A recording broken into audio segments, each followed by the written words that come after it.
Hello YouTube, Dave here again. Welcome to the first installment in my Starter Set Saturdays series. A lot of S sounds right together there. I guess I didn't really fully think that one through, but this is something that I've been wanting to do for a while now. A few years ago, I even toyed with the idea and released a video going through and scoring one of my starter sets that I have in my collection, but I just never really got further into it than that, and I've always kind of regretted it. Also, I want to start having a group of videos, like several different series that are all ongoing, that are kind of key to specific weekdays. Like I have 4E Fridays and now Starter Set Saturdays. I've had a 3rd edition Thursdays thrown my way. So basically the idea is that if I have these multiple series going on, I can sort of alternate through them, and it will give more time for each series to kind of breathe and give me more time to come up with video ideas, because I don't want to feel like I'm like rushed into doing something. So right now, the 4E Fridays and Starter Set Saturdays, my plan is to alternate them. The last couple of weeks, the missus and I have been feeling a little like run down and not like the 100% the greatest. So trying to get out of that little funk right now, and we're going to get into it here. So the premise of this video series is, number one, I love starter sets. They're one of my favorite things to collect and own. They're great gateways into learning new role-playing games, and I've got quite a few in my collection, with a few more that are going to be on their way from some of the free league Kickstarters I've recently backed, as well as pre-ordering a starter set for the Castles and Crusades role-playing game. So I've got all kinds of different starter sets, and I love them. I love showing them off, and I love talking about them. And I want to start doing this where I actually give numerical scores. Now, I'm really big into like video gaming and gaming reviews and stuff like that, and I can say that the video game journalism has really destroyed the score system for a lot of things. Like if something gets less than an 8.5 out of 10, like if something only gets an 8 out of 10, it's somehow considered to be a bad game, or a 7 out of 10 is somehow considered to be a bad game. But I look at it like, when I was in high school, if I got an 80% on a test or an exam, I was pretty happy. Most people were. The only person I knew that wouldn't have been happy was a student that was either putting a ton of pressure on themselves, or their parents were putting a lot of pressure on them, because I did go to school with somebody who literally started hyperventilating when they got 99% on an exam instead of 100%. Because anyway, just way too much pressure to put on a kid, in my opinion. But yeah, like a 70%, that's well above a pass, right? 80% is pretty good. So I kind of want to, at least from on my end, make these scores have some significance again. So each of these starter sets I'm going to be ranking on 4 different categories. The categories are presentation, which will also include things like not just the artwork, but I'm also going to throw like the box, like construction and like the durability of the product in there as well, just so that like it's incorporated somewhere in there. So presentation / like production quality will be the first category. The second category is the rules quality. So how good are the included rules in the game or in the starter set? The third category is going to be adventure quality. So how good is the adventure? And these are all obviously going to be subjective. So like adventures that you can get multiple sessions out of, we're probably going to rank higher than ones that you might be able to finish within just a couple of hours. So that's something to sort of keep in mind there for that one. And then the final category is going to be the overall like value for what you're getting in the box, compared to what you pay. It's not going to be like a direct, like if these components I value at this amount, I'm not going to like divide it by the cost and like get, stuff like, I'm not going to get that deep into it. But generally speaking, the idea is that if you include more stuff in the starter set, it's probably going to be a bit more value. But a lot of those are also going to cost more money. So if you have a more expensive starter set, are you able to justify that price with the things that you include? So just because a starter set might have sort of bare bones stuff included doesn't necessarily mean it's not going to be a good value. But we'll sort of see how that shapes up. Now, each of these categories is going to get a whole number score out of 10, with, generally speaking, none of these starter sets that I own do anything that I would consider to be beneath like the minimum required effort. So the baseline is going to be a 5 out of 10. And there's very few instances that I can really think of with any starter set that I could possibly imagine that it would get less than a 5 out of 10. 5 out of 10 is you've done the bare minimum that you need to, right, in terms of getting the product out. Most things are going to rank between 5 and 8, with 5 being the bare minimum, 6 being a little bit above the minimum effort, but lacking in certain things. A 7 is going to be like a really well done, or really good effort as far as I'm concerned, and 8 out of 10 is going to be like very not necessarily rare, but it's not going to be as common as it would be in like video game journalism, where any AAA game that comes out automatically gets like 9s and 9.5s or 10s out of 10. So a 9 would be incredibly rare. It's something that is in the starter set that is like exceptional. And a 10 out of 10 is like literal perfection, so I honestly can't see any 10 out of 10s being in there. But you will see some 8s, you will see, 6s, 7s, and 5s, and there might be a couple of 9s throughout the course of this series. But again, I want these numbers to mean something, so I don't want to just throw out the bigger numbers just because. And again, no starter set that I own feels like it's, completely and totally like gone below the minimum effort. So between 5 and 8 is where most things are going to fall. But I just want to kind of try to make that as clear as possible, because again, if I give a 9 to something, it really blew me away. And if I do give a 10 out of 10, it means that like whatever's in the starter set, whatever category that I'm referring to for that is like absolute perfection. And spoilers, I don't think there's going to be one of those throughout that series. But today, for the first episode in this series, we're kind of tying 4E Friday into Starter Set Saturday as I take a look at the D&D 4th Edition Essentials Starter Set. So this came out in 2010 and is for like the introductory product to the D&D Essentials line. Now, I'm pretty sure that when this came out, this did release alongside of Heroes of the Fallen Lands, which is this book here, and there's a definite reason why I'm almost positive that that's the case, that they released on the same date. With this starter set, I actually wasn't even aware that it was coming out, but I do remember the day that I bought this, and it's one of those like gaming memories that I guess I'll just kind of always have with me. But I remember I got off work one day, I walked up to the mall because I had to catch the bus to go home, and I had plenty of time. I went to the A&W in the mall's food court, which consisted of the A&W and a pretzel maker place, and that was it. But I had time, so I went into the bookstore, which is actually still there, which is great because the mall right now that we have here in New Minas, Nova Scotia, is pretty sad. Like, it's almost all empty businesses, with the exception of like the liquor store. There's a cigarette store. There's like a couple of jewelry stores, I think, in there, a couple of clothing stores, but it's a pretty sad walkthrough. But the bookstore is still there, which is awesome. But I was just looking on the shelves and I saw the spine of the starter set, and I just saw like the old school font, the fantasy role-playing game. I pulled it off the shelf and I saw this like Beck-Me red box artwork, and I was immediately captivated. Now, I did see the Wizards of the Coast logo there, so I knew this wasn't necessarily like the original basic role-playing.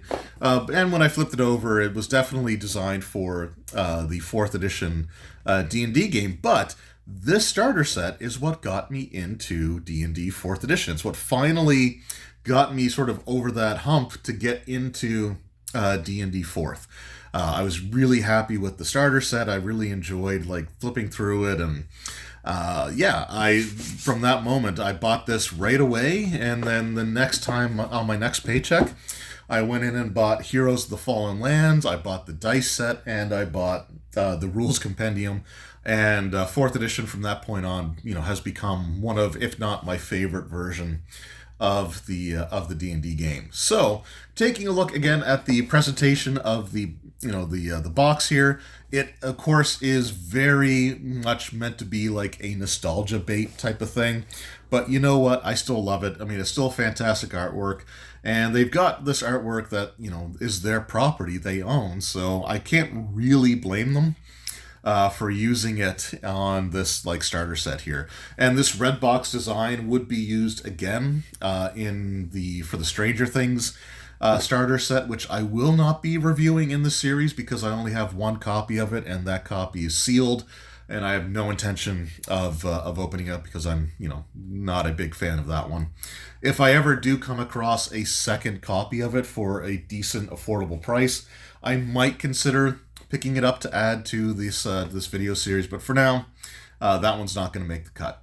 But yeah, so we got the starter set, the box art here, and again on the back we do get all the components, a very clean presentation there, and the artwork on the inside is also really well done as well. So the presentation, we'll take a look at the artwork as we're flipping through the player's book and the adventure book there.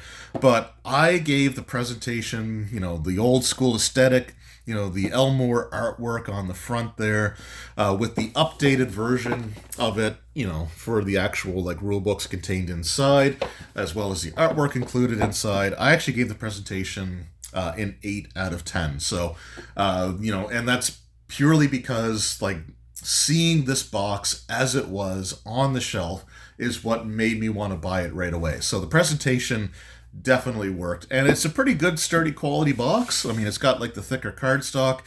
This thing has been pulled off my shelves hundreds of times over the years. It does have some wear on it there from sliding against other things or on the shelf itself, but it's held up really well for something that is 15 years old now and has gotten a lot of use. So yeah, presentation slash construction, quality, or durability of the product, I give it an 8 out of 10.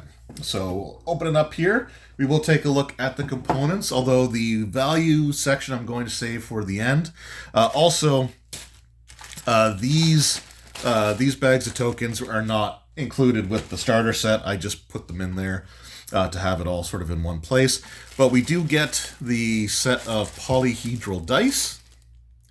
And so you got your D20, your D12, your D10, your D8, your D6, and your D4. It also comes with these cards that you can use for your character's abilities. So there's the magic items that you can give out as treasure.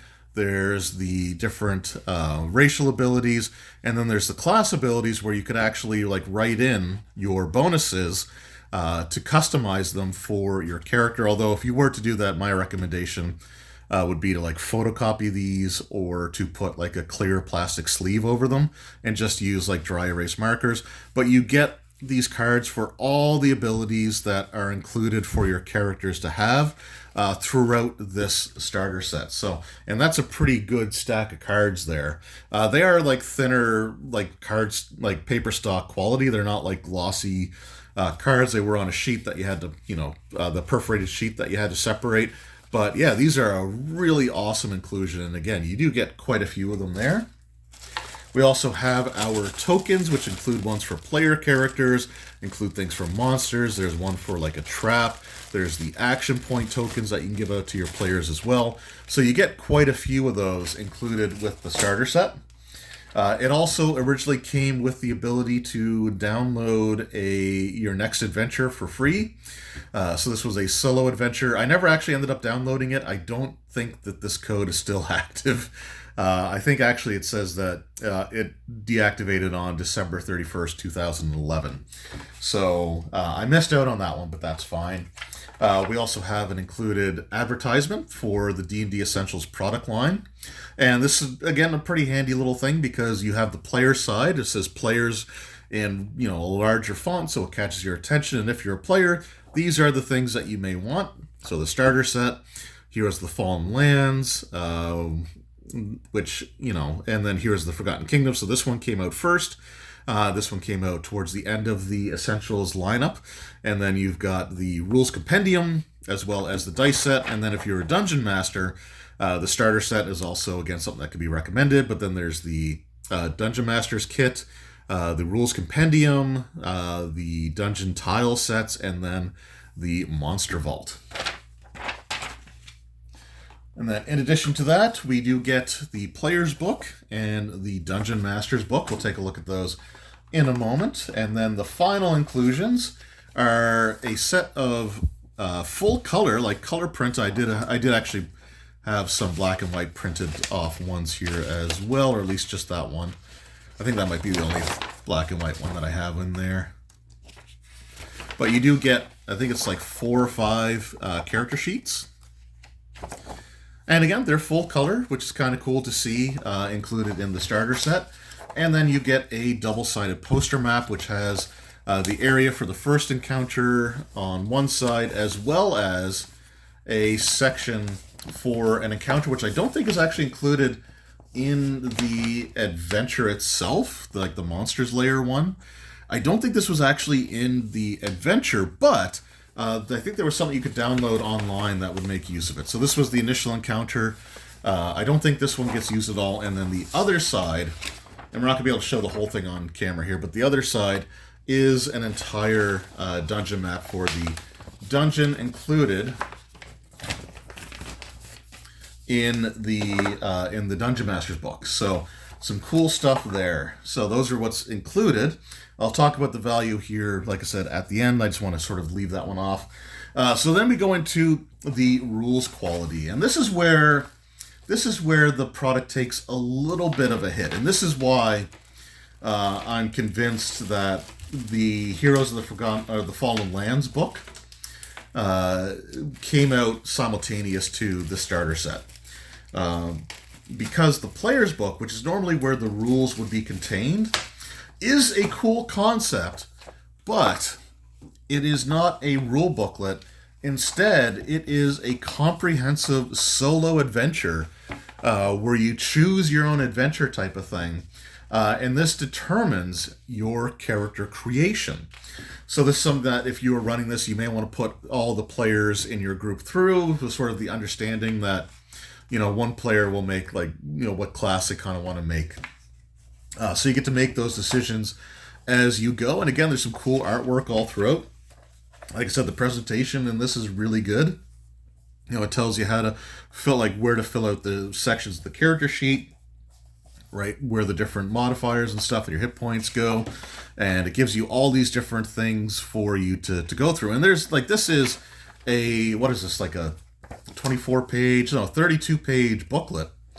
And it's all just filled with these actions or these choices that you can make to fill out your character. So it's a really cool solo adventure where you get to make your character. It might be something to actually do on camera one of these days.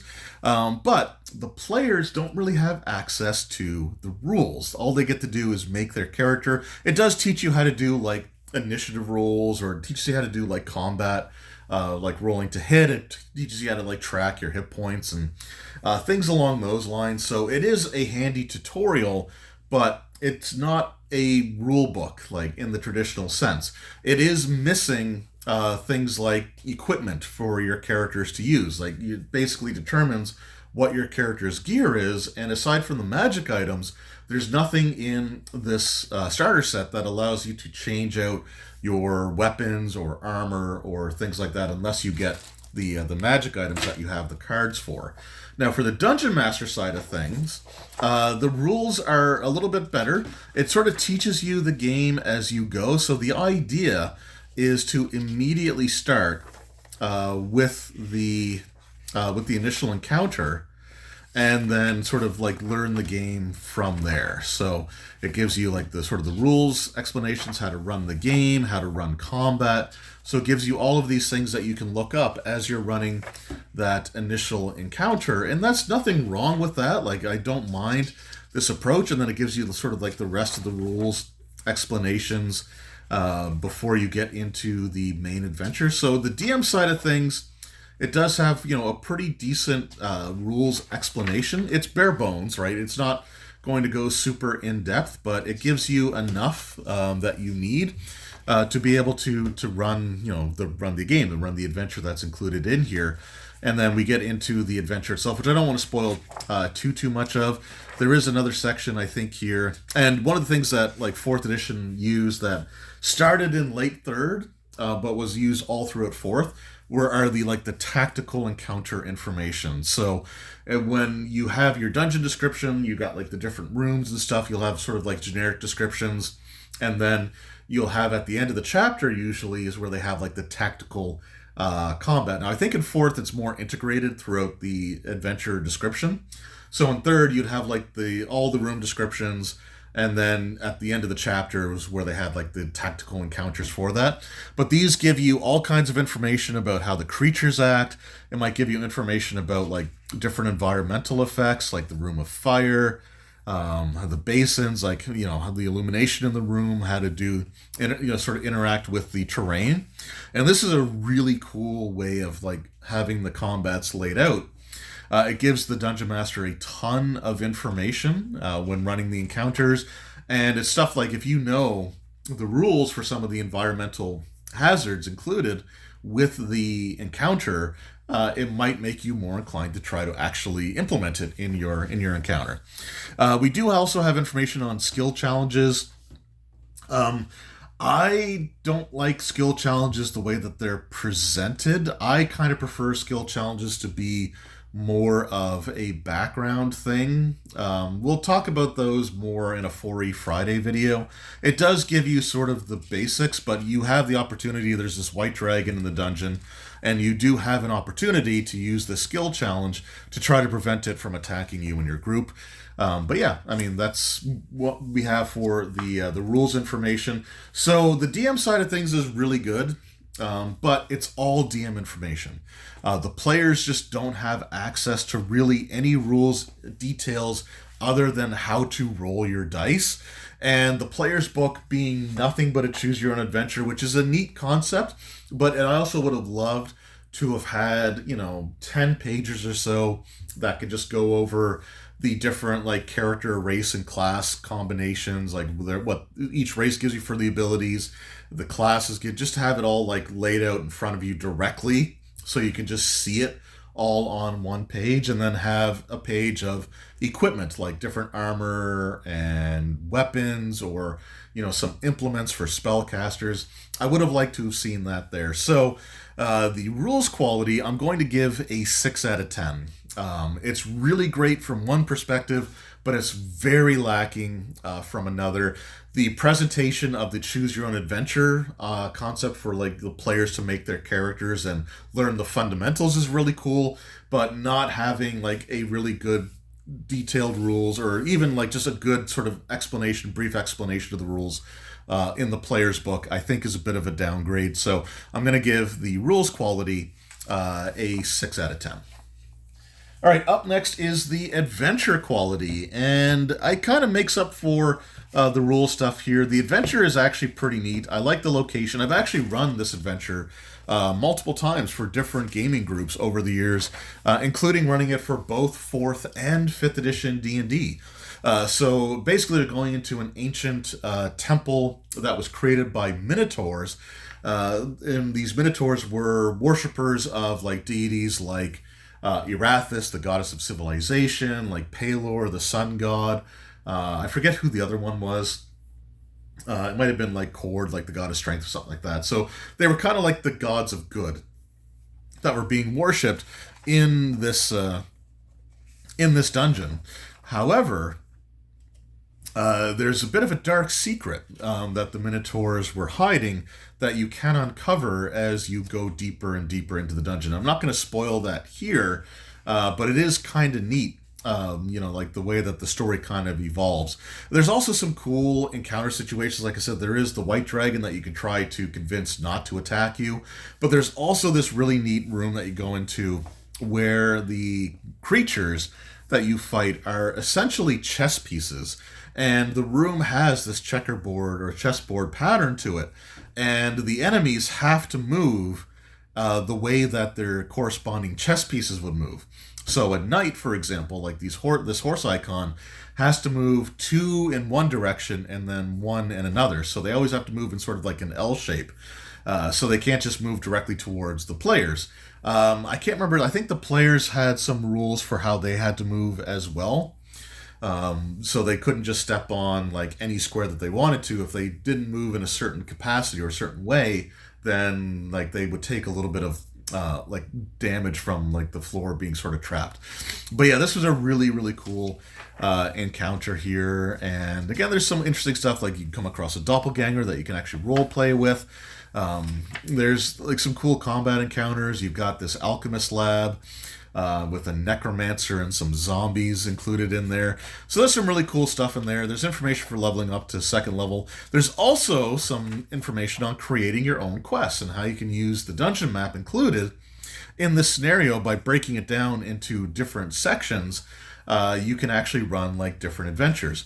There's also a little bestiary at the end of the book here as well, which is kind of cool, which does include some creatures that aren't included in the adventure itself. Like there's no black dragon in the adventure. There is a white dragon, but there's no black dragon. However, they do include the stats for them here, so you can do some further stuff with the creatures included in this little bestiary. So that's kind of cool. Again, from the DM side of things, it's really neat. It does encourage you to create your own follow-up scenario, your own follow-up adventure, which is really cool to see. And the adventure concept itself as well, like just you good old-fashioned, dungeon crawling for a group of like fresh, wide-eyed, enthusiastic hero types that go into this ancient complex, defeat the monsters and creatures that have sort of moved in there, uncover some riches, uncover some mysteries, and, have some other things that the Dungeon Master can do for them. So I'm going to give the adventure quality a 7 out of 10. Again, you can probably get a couple sessions out of this particular adventure. I've run it a couple of different times for 2 different groups. And each time that I've run it, I got, I think, at least 2 sessions out of it, maybe even a little bit into a 3rd session, depending on like the group and their, familiarity with the rule set. I've also run this for 5th edition as well, and it translated pretty easily from 4th to 5th, so I didn't have to really do a lot of work there. As far as that goes, I just used the different creature stats from the 5e monster manual as opposed to what was included here. But yeah, I really enjoyed the adventure. So the adventure quality, I'm going to give a 7 out of 10. And then finally, that brings us to the final category, which is the value of the starter set. So this cost in 2010, it was $19.99 US. I'm Canadian, so I paid $24 plus, sales tax for this particular box set, and I've run it multiple times. I've used the map, even when I wasn't running the specific adventure. I have used the map a couple of times as well, both sides of the map. And yeah, you get a lot of great stuff in here. So you do get the adventure book, which you can get a couple sessions out of. You have the Choose Your Own Adventure player's book, which can be a session in of itself, like a character creation session that has you building your character as you go through the scenario. So, you get a lot. You can get a lot of use, even if you only run it once. You can get a lot of use with just, the adventure, the Choose Your Own Adventure, the included adventure, and the ability to make your own adventures using the advice contained there in the rules, in the GM book or Dungeon Master book. You also do get a really cool tile set, which has lots of great, or not tile, but token set that comes with lots of great things. You've got your player character tokens, you've got all kinds of monster tokens, so that's included there. A double-sided poster map, your regular set of dice, your standard sort of like 6 dice that you'll use for the 4th edition game, and a whole bunch of cards there. Truthfully, for the price of $20 US at the time, or for $24 Canadian, it's a pretty decent value. Like, this is one of the better starter sets. When I compared it to the ones that I had at the time, which were a couple of the 3rd edition starter sets, one of which was quite expensive, and the adventure was not nearly as good. So this was a fantastic value in my opinion. Again, I've run this starter set multiple times. I usually get a couple of sessions out of each playthrough of it. The included goodies like the game aid cards are great. You have the tokens, you've got the double-sided poster map. So I give the value for your dollar an 8 out of 10. So overall, we have presentation slash, physical quality. I gave that an 8 out of 10 for like the nostalgic artwork and the cool artwork included inside of the booklets, as well as the durability of the box. I gave that an 8. The rules quality, the DM side of things was really decent, but the player side is very lacking. So I kind of brought that down a little bit because of the lack of player access to the rules. So I gave that a 6 out of 10. The adventure quality, you got a really cool location to explore with a history that makes you want to unravel sort of what happened and use that to be propelled into future adventures. I gave that a 7 out of 10. And the value per dollar, I gave an 8 out of 10. So that averages out to a score of 7.25 out of 10 for the D&D Essentials starter set. So let me know in the comments below, did you pick this up back in the day? Did you run it? Was this your introduction to D&D 4th edition? What were your thoughts on the adventure if you played through it? And if there's other categories or other ways of breaking down the categories that you might suggest, let me know that as well. I would consider adding 1 or 2 extra categories into that. I don't want to get super in depth with like having 8 or 10 things that I look at. I want to keep the number down, but I'm fully open to having at least 5 categories to base my thoughts on the starter set. So if you have some suggestions for that, let me know that as well. Anyway, thank you all so very much for watching. I hope you enjoyed. Come back in a couple of weeks when we take a look at the next video in this series, and I think we're going to stick with D&D, and I think we're going to jump ahead from 2010 to 2014, and we're going to take a look at the D&D 5th edition 2014 starter set. So that'll be the second video in the series. They're not all going to be D&D, they're not going to go in chronological order. We're going to spice things up as we go, trust me, but I think we'll go from this starter set to the next one that came out for 5th edition. We'll look at that and then we'll decide where to go from there. Anyway, thank you all so very much for watching. I truly appreciate it. We will see you in the next one. Until then, take care.